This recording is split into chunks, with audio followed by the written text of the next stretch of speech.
Ay. Laptop's being crazy again.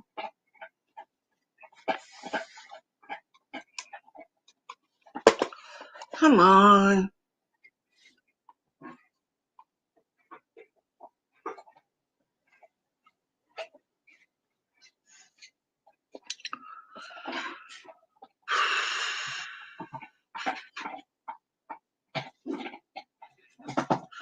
Trying to get into my YouTube.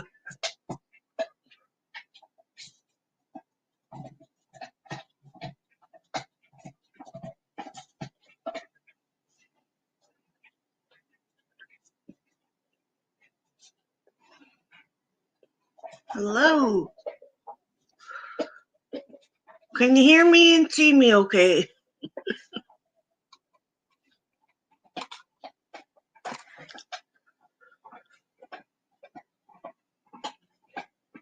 That's crazy. It didn't want to start, so.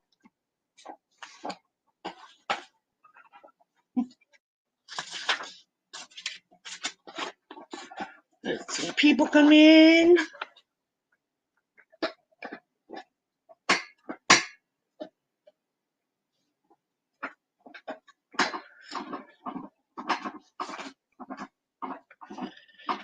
Let's see.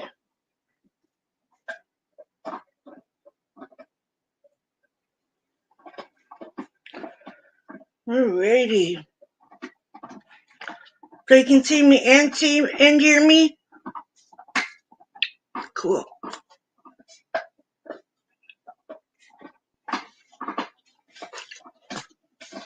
You're gonna hear the dog over there chomping on whatever toy he's chomping on. Because when I go live, he decides to be noisy.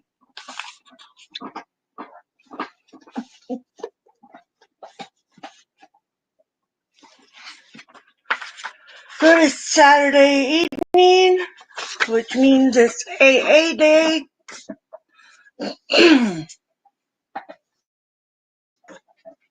Just be mindful of others in the chat. Please don't be judging each other. It is a meeting, and be kind. And if you feel like chatting, feel free to. But I understand if you don't, because some people just don't feel safe to do so here online, which is fine. I understand that. So,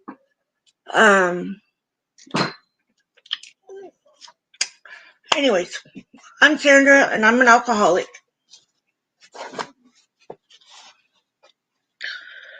God, grant me the serenity to accept the things I cannot change, the courage to change the things I can, and the wisdom to know the difference.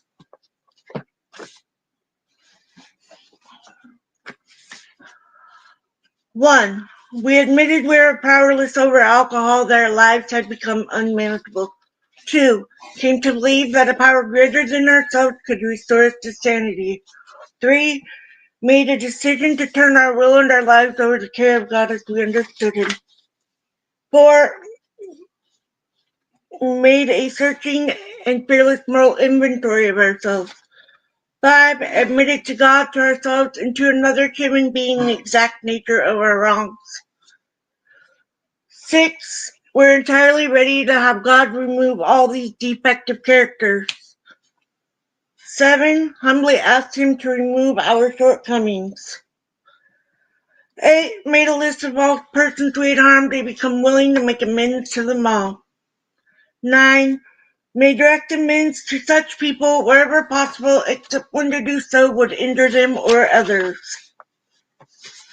10. Continue to take personal inventory, and when wrong, promptly admit it. 11. Sought through prayer and meditation to improve our conscious contact with God as we understood Him, praying only for knowledge of His will for us and the power to carry that. 12. Having had a spiritual awakening as a result of these steps, we tried to carry this message to alcoholics and to practice these principles in all our affairs.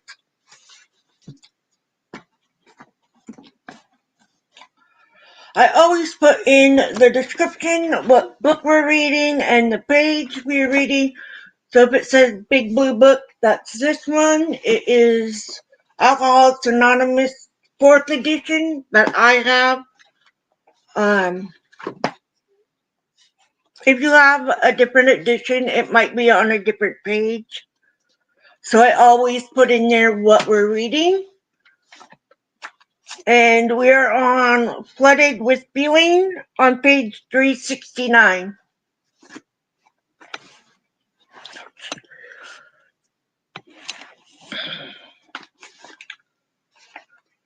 When a barrier to God collapsed, this self-described agnostic was at step 3.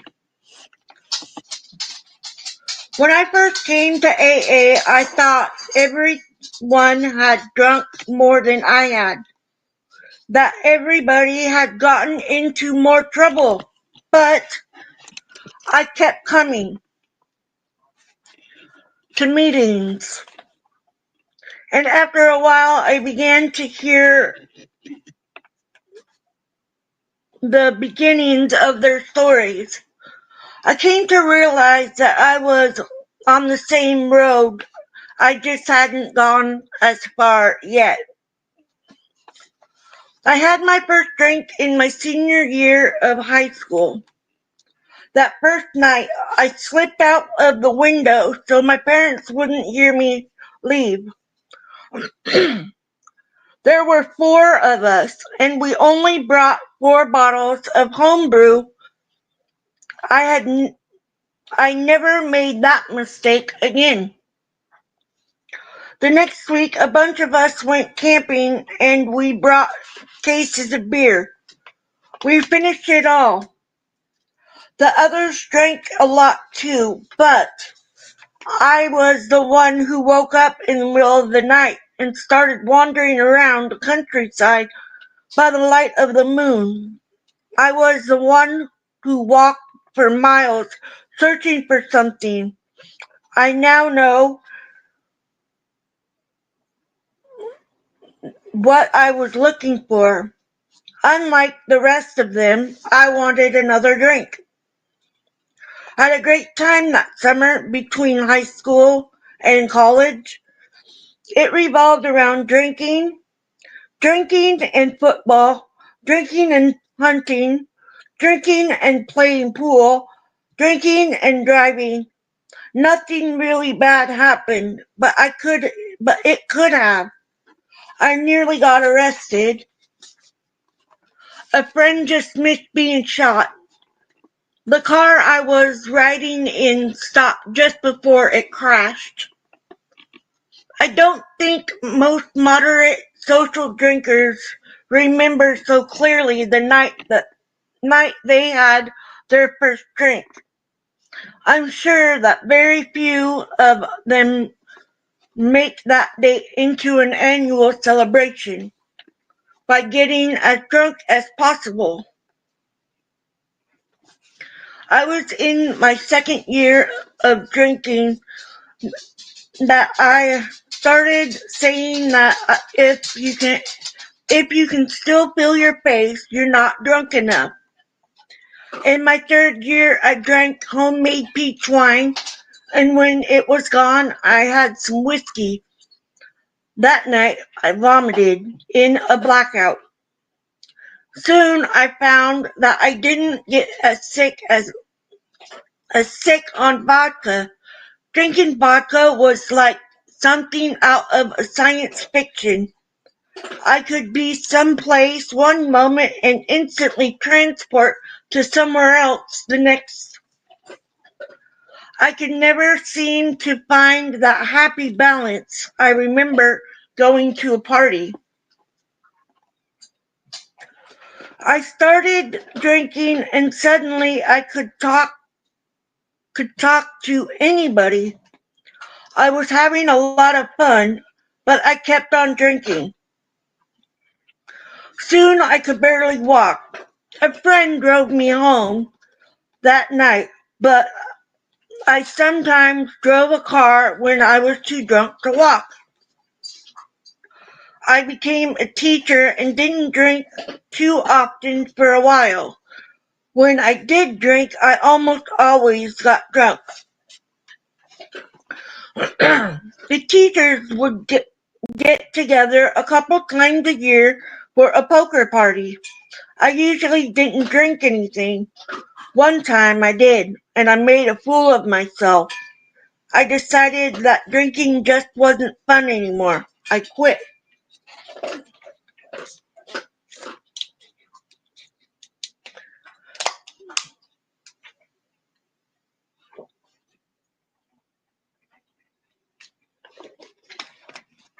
My cure for drinking was isolation. I would get up, go to work, come home, watch TV, and go to bed. It got to the point where I couldn't remember anything good that had ever happened. I couldn't imagine anything good ever happening in the future. Life had shrunk down to an endless awful now. The depression became so bad that only medical treatment kept me from killing myself. After 7 months, the doctor took me off the medication. I wasn't suicidal, but I wasn't very happy either. A new teacher came to my school and I invited myself over to her place for a drink. I remember telling her as I lifted the glass that this might not be such a great idea, but I believe it's worth the risk. As casually as that, I began drinking again. At the winter break, she went to visit her boyfriend. I was alone again. 2 days before Christmas, I went to a party. I wasn't going to drink because I'd driven there and I knew that drinking and driving was a bad idea for me. I wasn't feeling particularly good or bad, just a little uncomfortable because I didn't know most of the people there. I was sitting on the couch one minute and up drinking a glass of wine the next. There was no conscious pre- premedi- premeditation at all. This is the point when my people say, or many people say, and I went on drinking for 10 more years. Instead, an odd thing happened. A few days later, a teacher came up to me at work and said that she was an alcoholic and that she was going to AA. She had never seen me drink, so I don't know what made her do that. The next day I asked her how often she went to meetings. Once a week, I asked. No, she said. That she had been going nearly every day for almost 6 months. That seemed a little extreme, but I thought that maybe if I went to a meeting with her, it might help her out. Besides, I was lonely. Halfway through the meeting, I had the strangest idea. People were introducing themselves as alcoholic, and I had the urge to do the same thing, or to do the same. Hi, Riza. Good to see you here. This was particular because I wasn't. Of course, later, my friend asked me what I thought of the meeting. I said that I didn't really know. It was only much later I realized that for the first time in years, I felt that I belonged. The next day, we went to another meeting, and this time I did say I was an alcoholic. I went to the third meeting by myself. I was nervous. I felt as if I were about to jump out of my skin. I did something that was amazing to me. Before the meeting, I stuck out my hand and introduced myself as a newcomer. I had someone to talk to. I calmed down. From time to time, I would tell the truth. I said in a meeting that I was afraid to get a sponsor because I was afraid he might ask me to do something. I left that meeting with a phone number. I called it, and sure enough, my sponsor started leading me through the steps using the big book. This one. I called him every day. I told him that I just didn't want to be an alcoholic. He said it didn't matter what I wanted. The question I had to answer for myself whether I was or I wasn't. He even suggested that I could try a little controlled drinking if I wasn't sure. I knew I had never been able to do that. I didn't have to do any more research. All I really had to do was review the drinking I had already done. I remember telling a friend years ago that I didn't have a drinking problem. I had a stopping problem. We laughed. It was true, but there was something else going on. Something that never occurred to me until I came to AA. I didn't have to have a stopping problem. I had a starting problem too. No matter how often I stopped or how long, I always started drinking again. After not drinking for 3 months, I was on the phone with a friend who had taken me to that first meeting. I was complaining to her about problems at work and how my sponsor didn't understand me. Later in the conversation, I mentioned that even when I described myself as not agnostic, I thought maybe something was watching out for me. She asked, it wasn't it she asked, isn't it about time you made a decision? I knew where to look in the big book, and I had been careful to avoid it until then. I turned to the third step prayer and quietly read it to her over the phone. Nothing happened. I didn't expect anything to happen. Then, for some reason, I turned back to the words. No one among us has been able to maintain anything like perfect adherence to these principles. They echoed in my mind. Something happened. A barrier collapsed. About moving or speaking, I was carried away on a flood of emotion, yet at the same time I was completely aware of myself and my surroundings. I could hear my friend's voice asking what had happened to me. I couldn't answer. I still can't explain. I know that I took a third step, or took the third step, turning my will and my life over to a higher power that night because I began writing a fourth step inventory the next day, and I continued to write until I did the fifth step with my sponsor. Soon I had a list of people I had harmed. I talked about each of the amends with my sponsor. By the time I had started setting things right with my family, I began to feel a lot better. More than 11 years later, it's hard to recapture the feeling of that night. What do I believe as a result?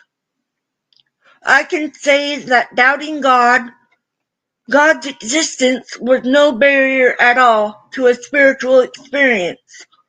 Also, I can say that having such an experience didn't lead me to any certainty about God. Alcoholics Anonymous gives me the freedom to believe and to doubt as much as I need to. I do know that my life is different now. I haven't had a drink since I came to AA. I have fewer resentments and I don't spend much time thinking about the past. I found that my experience can be of help to other people. I have come to believe that harder times are not just meaningless suffering, and that sometime or something good might turn up at any moment. That's a big change for someone who used to come to in the morning feeling sentenced to another day of life. When I wake up today, there are lots of possibilities. I can hardly wait to see what's going to happen next. I keep coming back because it works. And I highlighted, like I tell you guys I do, highlight quite a few in here.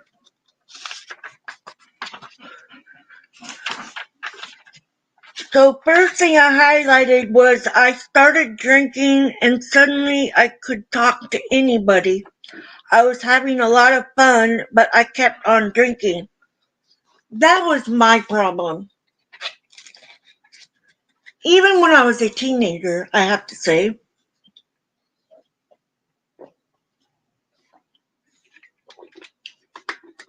Once I got one drink, whether it was a beer or a mixed drink or a shot, it didn't really matter.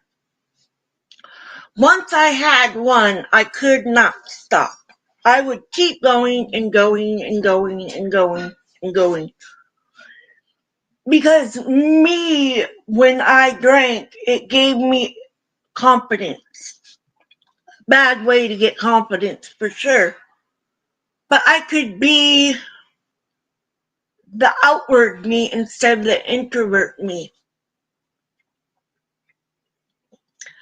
And I would do that all the way up until I hit my 30s. And then it was all downhill from there. And then I highlighted, I was sitting on the couch 1 minute and up drinking a glass of wine the next. There was no conscious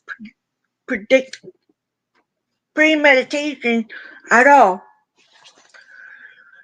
Now, I can say to this now that when I hit my 30s, I didn't think that I was going to slip into that rabbit hole of not being able to stop.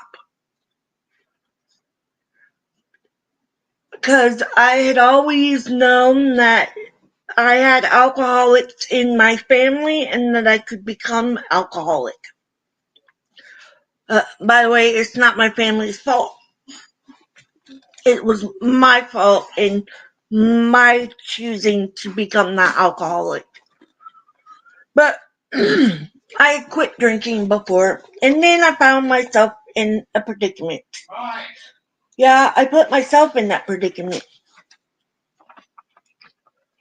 because I bought some alcohol and I took it home and put it in my fridge, and I decided to have one and went right back down to where I come from. I remember telling a friend years ago that I didn't have a drinking problem, I had a stopping problem. And we laughed. Yeah, it was funny. It was funny at that time. Not funny when I became an adult. I know that I took the third step, turning my will and life over to a higher power that night, because I began writing a fourth step inventory the next day, and I continued to write until I did the fifth step with my sponsor. I I plowed through all my steps except for the fourth step. For me, I didn't want to do my fourth step. The fourth step was scary to me. I didn't want to rehash everything that I had held in my life of drinking from childhood up. I really didn't want to think about those days and have them there at the forefront. But eventually I did work through my fourth step. It took me quite a while. But the way I describe getting the knowing about the third step and taking the higher power is, I call it my aha, because I got that aha. Okay, so I can actually release all of this next step onto something besides myself, and I could get it out. But it still took me a while to write it. And I did write it, and I did go over it with my sponsor. She's still my sponsor.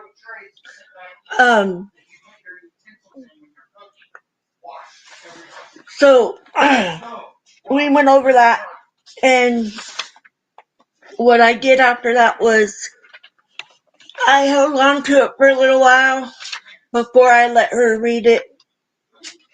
And then we sat in her car, just the two of us, and I asked her, I gave it to her, and I said, now what do I need to fix in here that you can see that is something that I need to fix? And she explained to me that some of the things that had happened to me as a child was not my fault. And that took a huge weight off my shoulders because nobody had said that to me before. That it wasn't my fault. I held on to it for my whole life.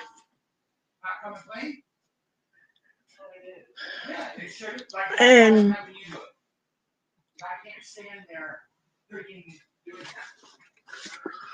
right here it says, I do know that my life is different now. I haven't had a drink since I came to AA. I have fewer resentments and I don't spend much time thinking about the past. That is exactly how it is. I do think about the past, but not the bad stuff. and I don't think about it all the time like I used to. And I am just over 10 years sober, and I don't think I would still be here doing these meetings for you guys, for myself, share my story if it did not work, because I would be back out there drinking already. And AA has helped me through so much, and so many things in my life that have happened since I got sober have been a flood of my real emotions, my real feelings. And that's the best part about going to AA. Nobody there is going to judge you, no matter how long you've been sober or why you came to AA. If you are summoned to go to AA, okay, that's really, it really doesn't matter why you came, as long as you came for the right reasons to get sober. Looking for that help, that's what we are there for, is to be a help of that, of helping you to achieve your goal of sobriety and helping you to stay sober. Because in the long run, that's what you want. You want to be sober for the rest of your life. Because being an alcoholic never goes away. Some people will say, oh, yes, it does. No, it doesn't. Being an alcoholic is a lifelong disease. You will be that for the rest of your life. Sure, you can avoid drinking. That's great if you can avoid drinking. But for me, AA has worked the best. I could still be sober if I hadn't gone to AA, but I can't guarantee that. Just like I can't guarantee that I'll be sober tomorrow. Because I only have today. We only have 24 hours of being sober. And that's really as far as we want to reach. Because if we go too far out in time, we could be setting ourselves up to fail. And just knowing that you don't have to drink, it's a good thing.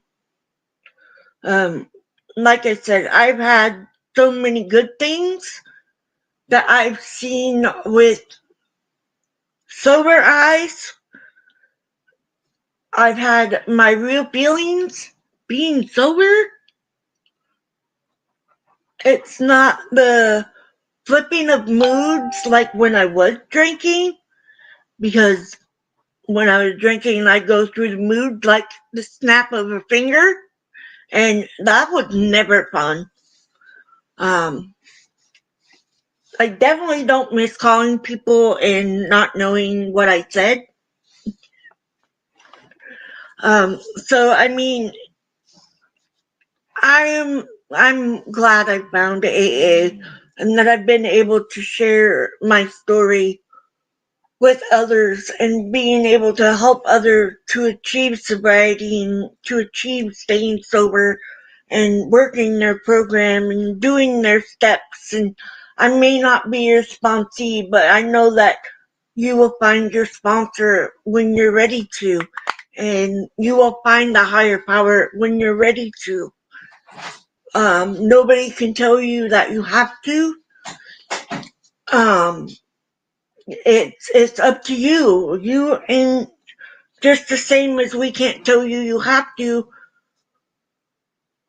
You are the only one that can choose the better for your life. We can't choose it for you.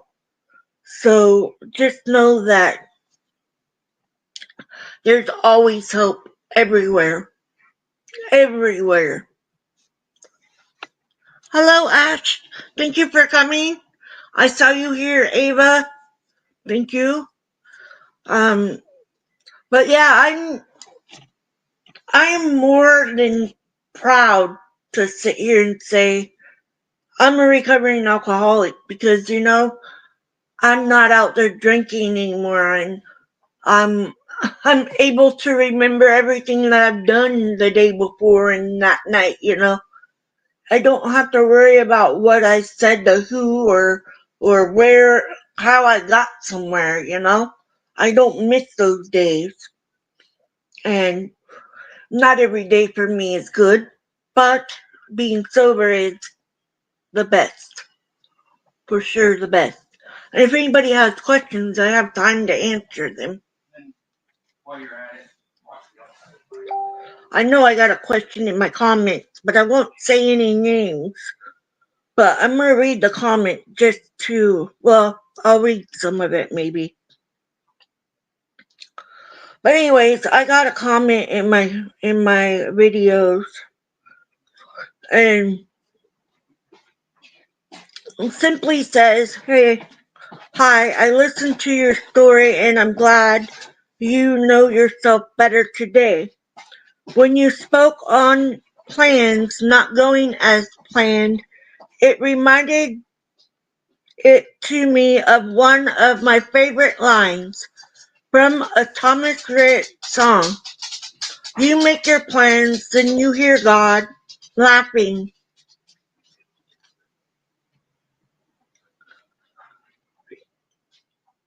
meaning that just because you have a plan doesn't mean jack if God has other plans for your life."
So, yeah, I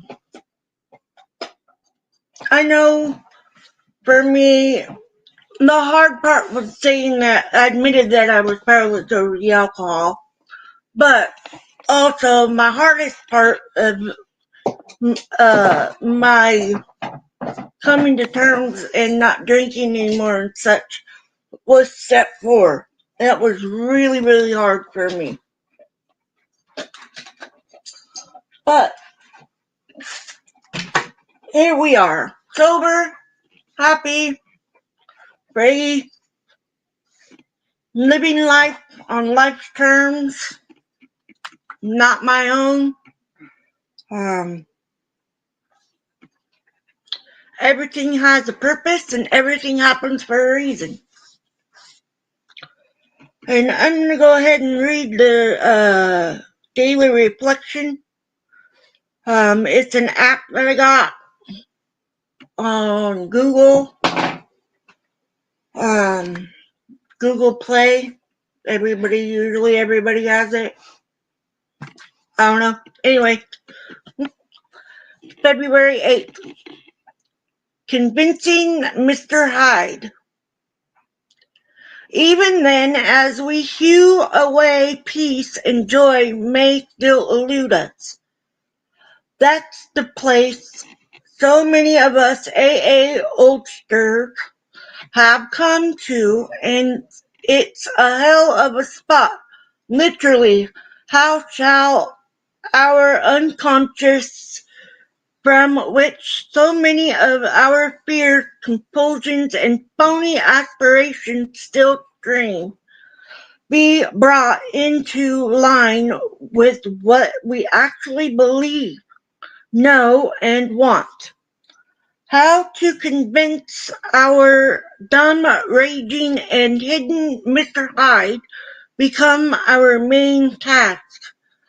The Language of the Heart, page 237. I don't have that book. It probably is in the app. So, regular attendance at meetings, serving and helping others is the recipe that many have tried and found to be successful. Whenever I stray from these basic principles, my old habits resurface, and my old self also comes back, with all its fears and defects. The ultimate goal of each AA member is permanent sobriety achieved one day at a time.